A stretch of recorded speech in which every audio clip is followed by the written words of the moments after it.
Okay, so for example 2, still talking about conditional probability, and just as a refresher, conditional probability is the probability of A given that B occurs, and it's going to be equal to the probability of A and B occurring divided by the probability of B. So for this one, example 2, you roll 2 six-sided number cubes and find the sum of the cubes. What is the probability of A? The probability that the first number cube roll is 4. So these are my rolls over here. So I rolled a 1, a 2, a 3, and a 4. Here, same thing for that other number cube. So the probability of rolling a 4, there's 1, 2, 3, 4, 5, 6 options out of, and all of these are 36. So 6 out of 36, which if you simplify, it just becomes 1/6. Probability of B, the probability that the sum of the two rolls is 6. So this shows my sum over here. So the sum being 6, that happens 1, 2, 3, 4, 5 times out of my 36 total. So 5 out of 36, and then that I can't simplify. What is the probability of, or what is probability A and B? The probability that the first number is a 4 and the sum is 6. So the probability of A and B, the probability that the first number is 4 and the sum is 6. So that only occurs once, where the first roll is 4 and the sum is 6. So that occurs once out of 36 times. And what is the probability of A and B? Well, that I can go up here. I have the probability of A and B. I just figured that out as 1 out of 36 divided by the probability of B, which is 5 out of 36.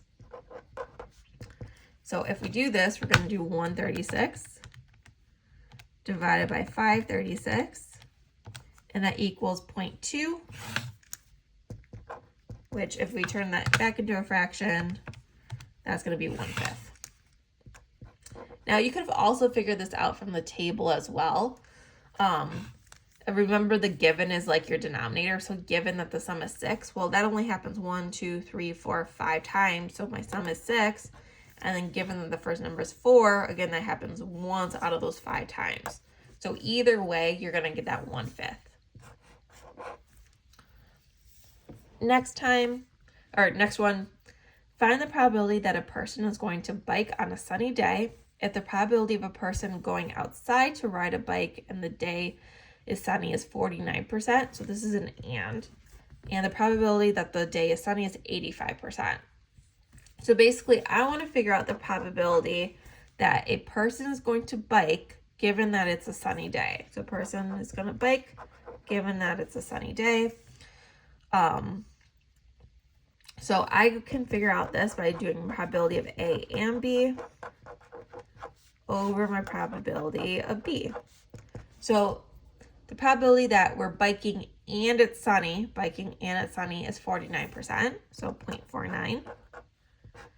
And the probability that it is sunny is 85% or 0.85. So then I can just divide those, 0.49 divided by 0.85, and we get 0.576 about, which is about 57.6%. And that would be our probability. Next one, you take 2 marbles from a jar containing 2 blue, 3 red, and 3 yellow. Find the conditional probability that the second marble is red, given that the first marble you take is blue. All right. So again, we want probability of A given B. So that's going to be the same as probability of A and B over our probability of B. All right, so we got to figure out these two probabilities. So first of all, probability of A and B occurring. So probability that I'm choosing a second red marble and then the first marble I'm taking is blue. Well, that's going to have, like, given that the first marble is blue. So there's 2 blue out of 2, there's 6, 8 marbles total. And then the second marble being red, or there's 3 red, and then I just chose a marble, so now there's 7 marbles left. So that's going to be a 6 out of 56. okay? And the probability of B occurring, so probability that I'm going to take a blue marble, well, again, that's just a 2 out of 8 chance.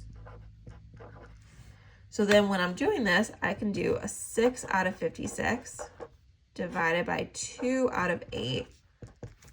So a 6 out of 56 divided by 2 out of 8.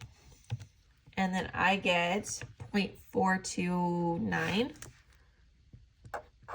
And then let me see if that can turn into a fraction. And actually it can, which is about 3/7, or 42.9%. So again, any of these are kind of your options depending on what they're asking for.